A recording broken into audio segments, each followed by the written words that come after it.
ఆత్మీయ కథలు. ఒక దేశం ఉంది. ఆ దేశం అంతా కమ్యూనిస్టు దేశం. అయితే అక్కడ బహిరంగంగా చర్చిలు ఉండడం, బహిరంగంగా దేవుణ్ణి ఆరాధించడం అన్నది ఆ దేశంలో ఆజ్ఞ.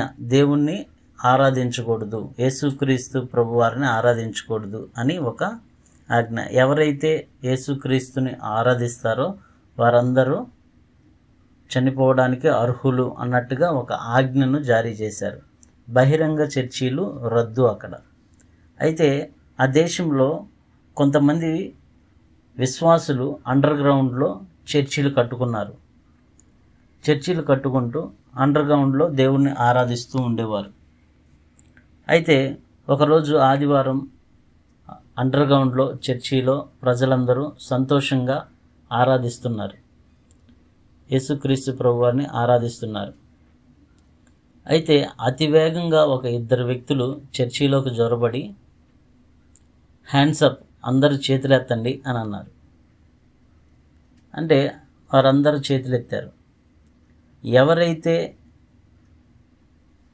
యేసుక్రీస్తు దేవుడు కాడు అని అంటారో వాళ్ళందరూ వెళ్ళిపోవచ్చు, మీకు ఏ హాని ఉండదు అని చెప్పి వారికి పిలిపించారు.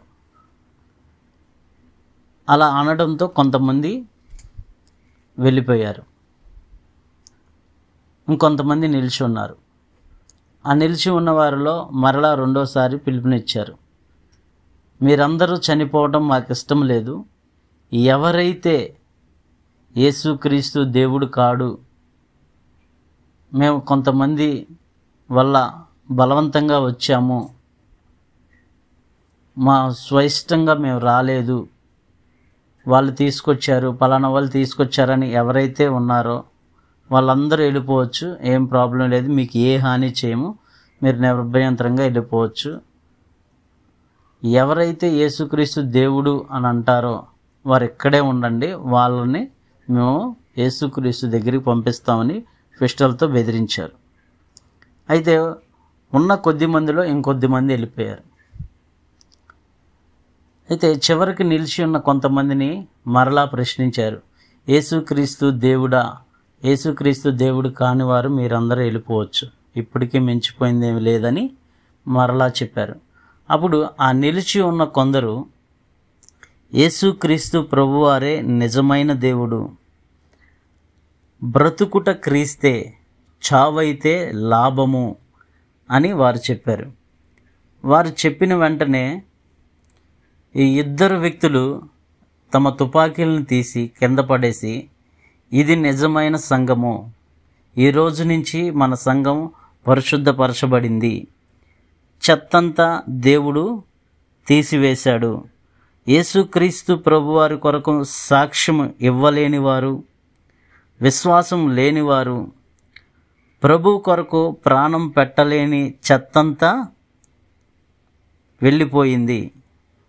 ఈ నిజమైన సంఘం ద్వారా దేవుడు ఇంకొన్ని ఆత్మలను రక్షించుకోవడానికి దేవుడు నిర్ణయించుకున్నాడు. ఈ రోజు నుంచి మనందరం కలిసి ఆరాధిద్దామని ఆ వచ్చిన ఇద్దరు వ్యక్తులు కూడా వారితో పాటు కలిసి మనస్ఫూర్తిగా, హృదయపూర్వకంగా, పూర్ణ ఆత్మతో, పూర్ణ శక్తితో దేవుణ్ణి ఆరాధించారు.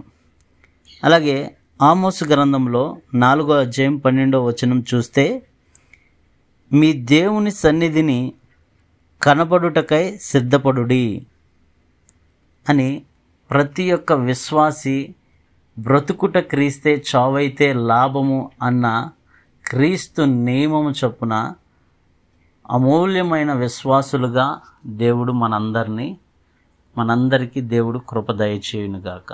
Praise the lord.